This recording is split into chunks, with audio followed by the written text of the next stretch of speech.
This is Ask Todd on the Financial Exchange Radio Network. If you have an existing estate plan or are in the market for one, Todd Lutsky is here to answer your questions and help you plan for later life. Ask Todd is presented by Cushing Dolan, serving Massachusetts and New England for more than 35 years, helping families with estate and tax planning, Medicaid planning, and probate law. Visit CushingDolan.com. Now, here's Todd Lutsky. It is now time for our weekly segment of Ask Todd. Well, Todd Lutsky, the estate planning attorney, will be taking your questions that you have on anything in the estate planning realm. If you want to give us a call to ask any question that may be on your mind, give our studio line a call at 888-205-2263. Again, that number is 888-205-2263 for any estate planning question that you may have. Todd, how are we doing? Happy Flag Day. Oh, I'm doing great. Happy Flag Day. 1777, the U.S. flag on June 14th was created. That is Wow. all I know about Flag Day. That's about it.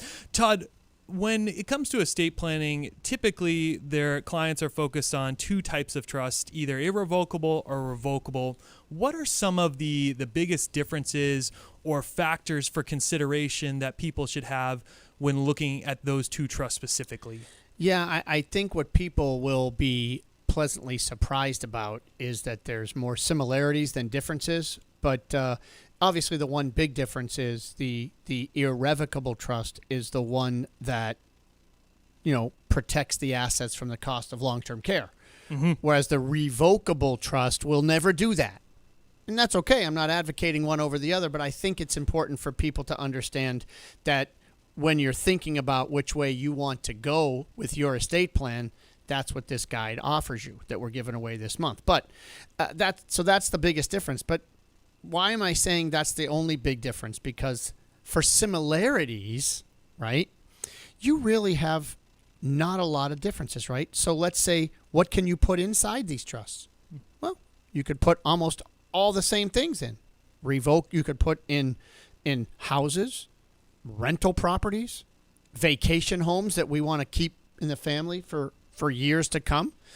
We could put in bank accounts and brokerage type accounts. They can all go in with absolutely no difference between the revocable and the irrevocable. I mean by that is that we don't create adverse income tax issues or adverse gift tax issues. People think that when you put assets in these irrevocable trusts that somehow you're making a gift. You're not. It's an incomplete gift because of all the control you keep over that asset. So very important to understand that there's really no differences there. Now, I guess some of the differences would be, if I want to look at it, is with a revocable trust, you can just go ahead and put everything in. Well, not everything. Everything except qualified plan assets, right? IRAs, 401ks, 457 plans, or if you work with the state, right, 403B plans. Any of the tax-deferred retirement accounts cannot go in either trust because of a big income tax hit, right? Sure. Remember, folks, you'd have to take the money out of the IRA or the qualified plan itself, incur an income tax in order to put it into one of these trusts. So you certainly want to be mindful of that. And I would say one of the other differences might be that while you can put everything else in the revocable trust, I might want to leave some money outside of an irrevocable trust. Just, fun money, easy access money, and perhaps most importantly, your money that if you're getting like direct deposit, Social Security or pension check, don't put that bank account that receives those direct deposits into the irrevocable trust, because that would be a new 5-year waiting period every single month that happens. So short of that, though, folks, operationally, you can do the same thing. You can invest, you can manage, you can buy and sell property, you can move and buy a property in another state with both trusts. So lots of similarities, folks. We're talking with Todd Lutsky from Cushing Dolan here on our Ask Todd Weekly segment. If you want to ask Todd Lutsky any of your estate planning questions, give our studio line a call. Our phones are open now at 888 888-205-2263. Again, 888-205-2263 to ask any of your estate planning questions for Todd Lutsky. We're going to take a quick break here, but when we come back, we'll have your questions with Todd. That's right after this. Ask Todd with Todd Lutsky every Wednesday at 10:30, only here on the Financial Exchange Radio Network.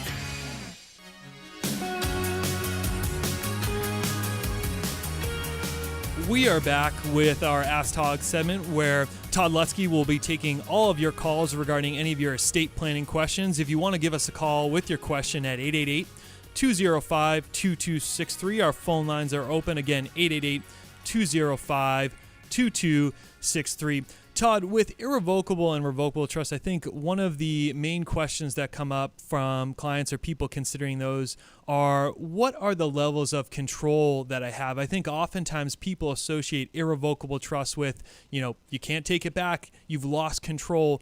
Is that something that is the case, or should people not be as concerned on that control piece of things? Yeah, I think it's the biggest issue that pops up for folks, and they feel like they're losing control. Now, remember, there are many kinds of irrevocable trust. So if you've heard of one that says, someone told you they lost control, well, the type of planning they're doing may be very different than the kind of trust we're talking about here, right? So trusts in which you give away assets, have no right to what's in that trust, are designed to get assets out of your estate for estate tax purposes. You, in essence, gave it away. These Medicaid irrevocable trusts are quite the opposite. They are incomplete gifts. We are not giving them completely away, and you can not only retain control, but actually retain beneficial enjoyment of what you put in. So that's a sort of a broad brush view, but let me give you some ideas of what I'm talking about. So let's say you put your home in the trust. You can still live in your house. No one can kick you out, just like before it went in. You can rent it if it's a two-family, right? If it's a two-family, you might reserve a life estate and you can still rent it and collect the rent directly into your bank account. You don't even need to run it through the trust. You can pay all the bills. I know, hooray, I'm paying the bills. But you're allowed to, exactly out of your own personal account, no disruption in your life. You can then sell it, and this has happened many times in my career. I've met people here, and years later they come back and they say, geez, Todd, the house has been in the trust for like 8 years, and we're tired of being up here. We want to move down to Florida. Okay, you can sell the house. You don't have any loss of control over that. All the money would come back into the trust, and then you can take the money and buy another house. And if you buy another house directly in the trust and move down to Florida, perfectly okay. You haven't lost your capital gains tax exclusion, for example. That's big. Yeah, you still get your if you're married, you get $500,000 off the gain off the sale of your house. If you're single, you're going to get $250,000 off the sale of your house. So that's a wonderful piece. So, and that's just one example. That's just on the home. Okay, so it's very similar when it comes to money, when it comes to investment decisions. So, folks, what I want to do is I want to offer you the guide that we're giving away this month. It's called The Differences Between Revocable and Irrevocable Trust. And as I tell many people, and I'm trying to explain today, that I think you're going to find more similarities than differences. And control is one of them. You are still very, very much in control of your assets with the irrev, just like you are with the revocable. But if you haven't figured out what direction you want to go in your estate plan and you're just starting, get the guide. Revocable versus irrevocable trust. And if you've already done your plan and years have gone by and you want to understand the differences between the two in case it's maybe time for you to switch out of one and into the other, get the guide. 866-848-5699 or my website, legalexchangeshow.com. You can download the guide right there. Again, 866-848-5699 or legalexchangeshow.com. We do have a caller on the line. We've got Derek from Springfield. Derek, you're on with Todd Lutsky. Good morning, gentlemen. Morning. My father passed recently, and in the hospital called. There's bills do we have to notify them because they ask if there is a trust, or they have to do their due diligence to find out if there is one? So if you've got creditors looking into an estate after someone died, folks, the creditors have a right to get information at the probate court, and they can file a claim at the probate court, okay? But they have the ability to really only go after assets that are in the probate estate. What I mean by that is, if your dad died with assets in his name alone, no, not joint, no designated beneficiary on the account, then those assets would be available for that creditor, and they will file the claim at the probate court. If the assets are in a trust, again, revocable or irrevocable, then they cannot get those because they are not probate assets. So they can't force those assets to be used to collect assets of the estate. Again, if debts need to be paid, certainly you're allowed to use the assets to pay. So hopefully that helps a little, but it is an added benefit to doing trust work. We've got another call on the line here. We've got Steve in Peabody. Steve, you are on with Todd Lutsky. Yes, just a quick question. Everybody talks about trust. Why not talk about wills? Everything we have is in our joint name. So why isn't a will good enough? Great question. I always say a will is a won't, and here's why I don't talk about them very often.